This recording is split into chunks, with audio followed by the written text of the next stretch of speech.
Did you feel the zen this morning?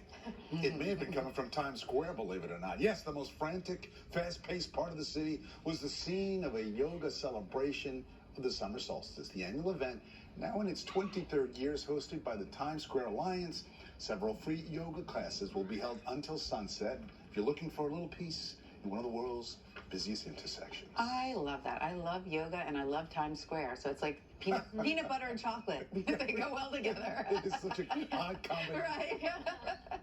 It is. I think we could all use a little zen And after yesterday. We could, and today's the perfect day for it, right? The weather couldn't be better. Whatever you do, please go outside for at least a few minutes. I took about 15 minutes before this newscast to just sit in the sun, and it feels fantastic. And it's the payoff for the messy day we had to deal with yesterday. Want to get you outside on this gorgeous Friday. Happy Friday. Made it through another week. We got to take advantage now before that intense heat settles in starting Sunday through next week. David, you requested some sun, so I brought you some sun. Here's a live look outside. This is near Lake Success. Very accommodating. Nassau County, 77 degrees. We're looking at temperatures that are feeling pretty good right now, especially because the humidity is lower.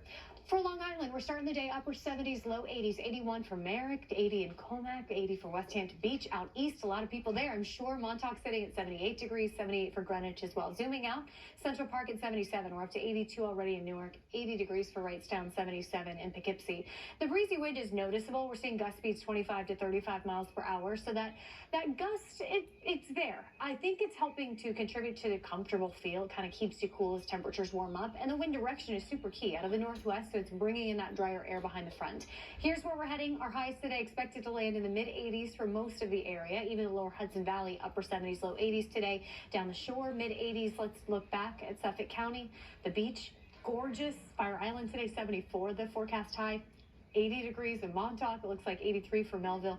North Shore, low to mid 80s. The beach is going to be a little bit cooler, but really, really pleasant. Do want to give you a heads up. There's a rip current risk here, south-facing shores of Long Island. So Suffolk County beaches, don't swim without a lifeguard present. It's just not safe or smart, but on the sand, it's going to feel pretty perfect. So here's the setup here. Area of low pressure pulling away. We have the potential to wrap around a few spot showers just given that area exiting, but I'm not seeing much right now, and the air at the surface drying out. So I think most of us should stay totally dry under a mostly sunny sky through the remainder of this afternoon. Temperatures make their way to the mid-80s. Few fair weather clouds in the mix, and we can't eliminate the possibility of a spot shower, but it's nothing widespread or consistent. So Friday evening plans look pretty pleasant as well. Futurecast keeps picking up on the chance for a few sprinkles early tomorrow morning. So I can't guarantee a totally dry day in Central Park. Remember, we've seen 8 consecutive Saturdays with at least a trace of rain in the park. So I'm hoping to keep this totally dry.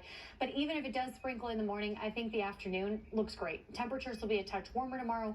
The breeze won't be as noticeable, but the humidity stays in a manageable place. And we got to take advantage because starting Sunday, highs jump to the 90s. By Monday, the humidity increases to the point that our heat indices are in the triple digits. And by Tuesday, the heat peaks. The forecast high of 97, but the record for that date is 96, set back in 1888.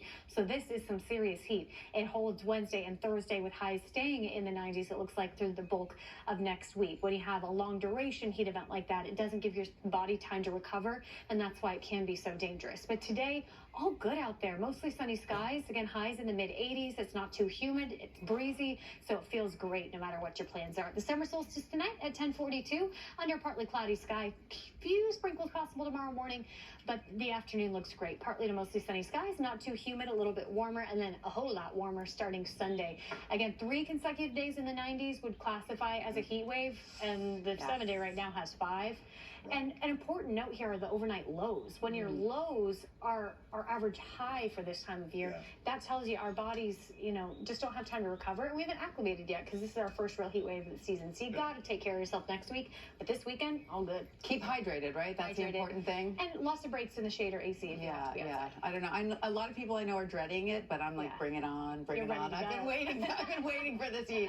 Thank you, Danny. We all say that at the start of the summer. I know. Yeah, good point. Good point. All right, well, the summer travel season is about to officially begin, and travel experts are already predicting record numbers. What you need to know for the July 4th holiday weekend. And after weeks of delays, cancellations, and staffing shortages, there is finally some good news to report about Newark Airport. That's next.